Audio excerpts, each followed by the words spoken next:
Assalamualaikum warahmatullahi wabarakatuh. Kembali lagi dengan saya, Purwanti, peserta latihan dasar Puslatbang KDO Delan Samarinda Angkatan 15. Hari ini saya akan meresum materi yang berkaitan dengan etika publik. Etika merupakan refleksi baik atau buruk, benar atau salah dari suatu tindakan atau bagaimana atau juga bisa dikatakan bagaimana seharusnya tindakan baik atau buruk, benar atau salah itu dapat dilakukan. Nah, etika sering sekali digandengkan dengan istilah moral. Sebetulnya dua hal ini saling sejalan, namun memiliki pengertian dan pemahaman yang berbeda. Di mana moral diartikan sebagai suatu tindakan yang benar dan juga baik. Jadi sehingga saya menyimpulkan bahwa moral dikategorikan sebagai suatu tindakan yang benar dan mengarah pada hal yang positif. Nah, kemudian teman-teman, setelah kita bicara mengenai etika dan juga moral, hal inilah menjadi dasar di mana kita dapat menentukan atau suatu lembaga, suatu instansi menentukan kode etik. Jadi kode etik merupakan suatu aturan-aturan yang mengatur tingkah laku dalam suatu kelompok, khususnya sudut pandang yang ditujukan pada hal-hal prinsip dalam membentuk ketentuan tertulis. Jadi artinya kode etik ini sebetulnya sebagai norma, sebagai rule dalam suatu instansi. Jadi bisa dikatakan sebagai framing, sebagai batasan bagaimana seorang ASN dalam bertindak atau berperilaku. Jadi yang mengaturnya itu adalah kode etik. Kemudian ada yang namanya kode etik profesi. Kode etik profesi lebih sempit lagi. Artinya kalau kode etik bisa digeneralkan secara umum dalam hal pekerjaan apapun, sementara dalam kode etik profesi dia lebih sempit, sehingga Anda tidak dapat menyamakan antara kode etik profesi dokter dengan dosen, atau dosen dengan angkatan laut, angkatan darat, ataupun juga polisi. Jadi setiap pekerjaan pasti atau setiap profesi pasti memiliki kode etik. Nah, dalam hal ini kode etik profesi diartikan sebagai suatu tindakan atau etika suatu kelompok khusus dalam masyarakat melalui ketentuan-ketentuan tertulis yang diharapkan dapat dipegang teguh dan juga dilaksanakan. Jadi seperti yang saya sampaikan tadi, itu tidak bisa berlaku umum. Nah, sementara apa yang dapat berlaku umum? Berlaku umum adalah suatu tindakan yang sering kita sebut dengan etika publik. Etika publik merupakan suatu refleksi dari standar ataupun aturan yang menentukan baik atau buruk, benar ataupun salah terhadap suatu perilaku dan juga tindakan dalam mengambil keputusan untuk mengarahkan kebijakan publik dalam rangka menjalankan tanggung jawab pelayanan publik. Jadi ini lebih general lagi, bagaimana suatu atau ASN diatur untuk dapat melayani publik secara maksimal. Jadi artinya ASN memiliki aturan-aturan yang ketat, aturan-aturan yang harus dipenuhi dalam melaksanakan kewajibannya agar dapat memenuhi hak-hak pelayanan publik yang semestinya dapat diberikan kepada masyarakat luas. Nah, kemudian teman-teman, ada 12 kode etik ASN yang harus dipatuhi. Yang pertama adalah melaksanakan tugasnya dengan jujur, bertanggung jawab, dan juga berintegritas tinggi. Jadi seorang ASN haruslah memiliki integritas yang tinggi dan juga memiliki rasa tanggung jawab yang besar serta kejujuran. Kemudian yang kedua adalah melaksanakan pekerjaannya secara cermat dan juga disiplin. Jadi artinya seorang ASN tidak boleh teledor dan juga tidak boleh sembrono. Yang ketiga adalah melayani dengan sikap hormat, sopan, dan tanpa tekanan. Pelayanan prima berkaitan dengan senyum, sapa, dan juga salam. Nah, pelayanan prima biasanya sangat dimaksimalkan di dalam suatu lembaga-lembaga yang umumnya melayani masyarakat secara langsung. Salah satunya adalah misalnya kelurahan, kemudian rumah sakit, kemudian kecamatan, dan lain sebagainya. Kemudian kode etik ASN berikutnya adalah melaksanakan tugas sesuai dengan peraturan perundang-undangan yang berlaku.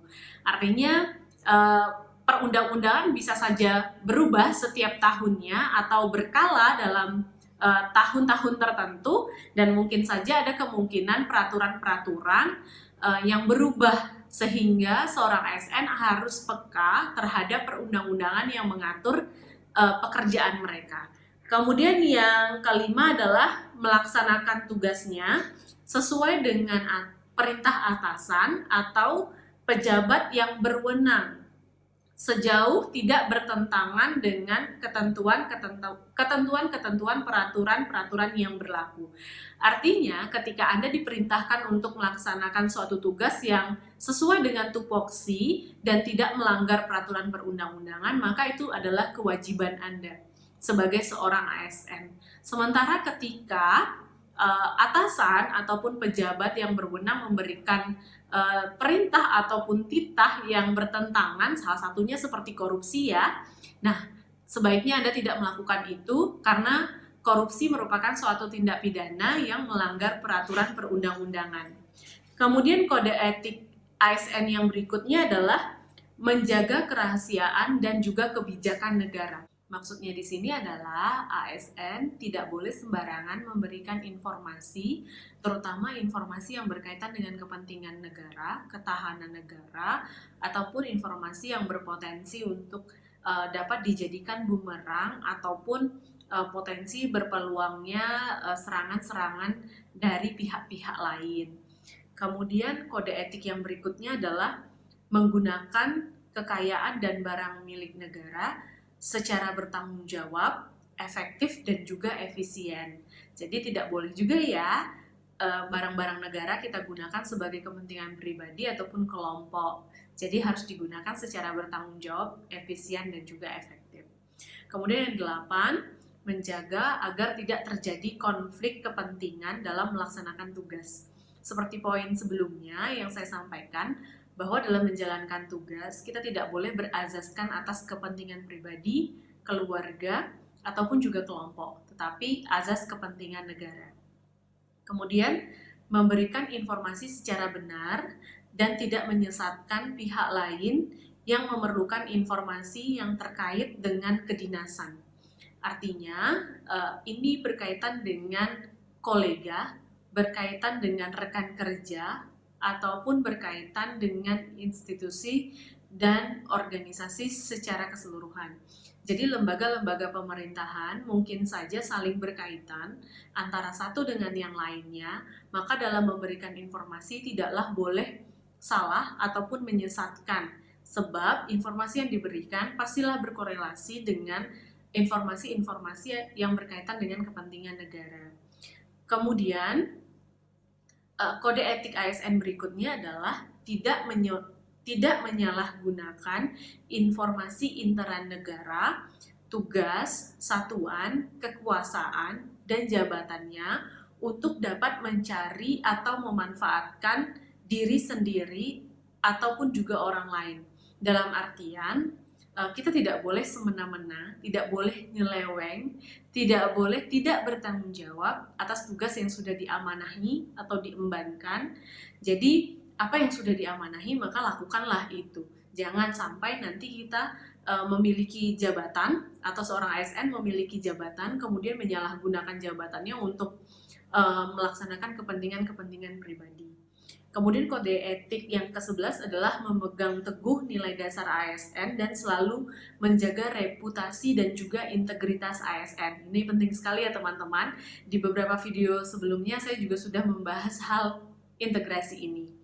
Kemudian yang terakhir adalah melaksanakan ketentuan peraturan perundang-undangan mengenai disiplin pegawai negeri sipil. Jadi jelas ya, karena di video sebelumnya saya juga bahas mengenai peraturan perundang-undangan yang berkaitan dengan profesionalisme dan juga kode etik profesionalisme. Maka ini sangat erat sekali dengan nilai-nilai ASN yang harus dijalankan bagi atau oleh para ASN lainnya. Kemudian selain kode etik, ternyata etika publik ini juga memiliki nilai-nilai dasarnya.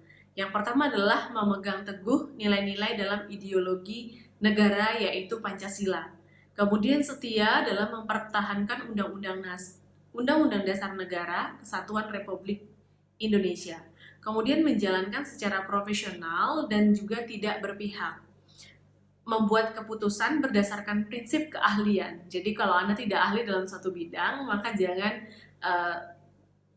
berpura-pura, jangan ambil nekat untuk memberikan kesaksian berdasarkan atau memberikan kesaksian tidak dengan keahlian profesi Anda. Kemudian menciptakan lingkungan kerja yang kondusif dan tidak diskriminatif, memelihara dan juga menjunjung tinggi standar etika luhur, bertanggung jawab terhadap tindakan dan kinerja publik. Nilai-nilai dasar etika publik lainnya adalah memiliki kemampuan dalam melaksanakan kebijakan dan program pemerintah.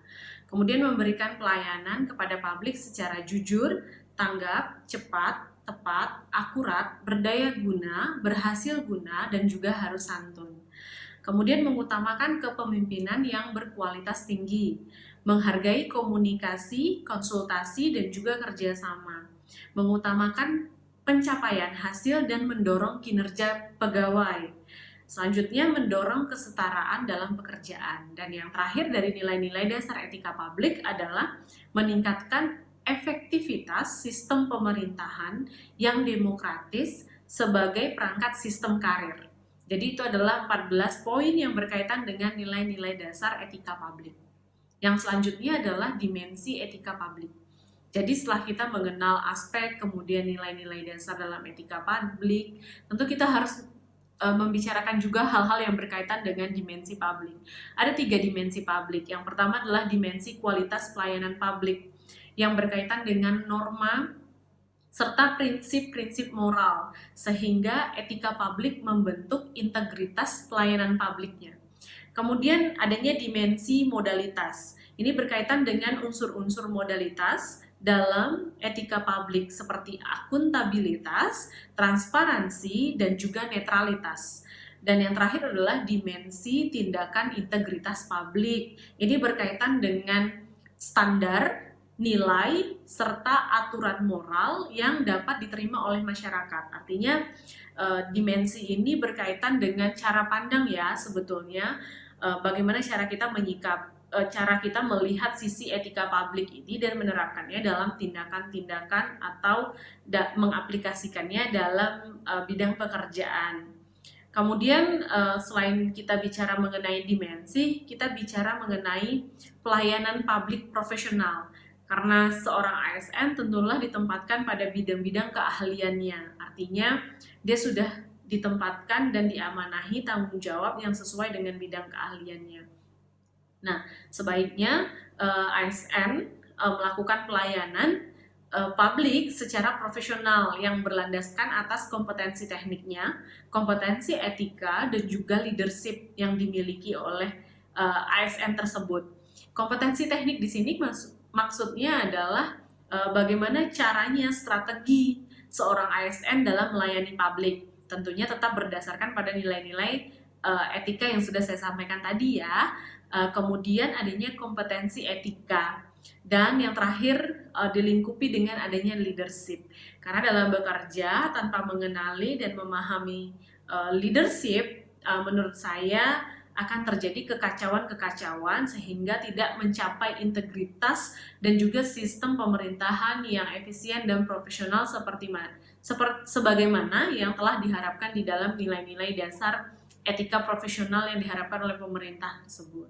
Nah, jadi teman-teman, intinya dari beberapa hal yang saya sampaikan di awal hingga akhir, sebetulnya sebagai seorang ASN, kita harusnya memahami dan juga menerapkan sikap-sikap yang profesional yang tentunya harus dilingkupi dengan adanya etika.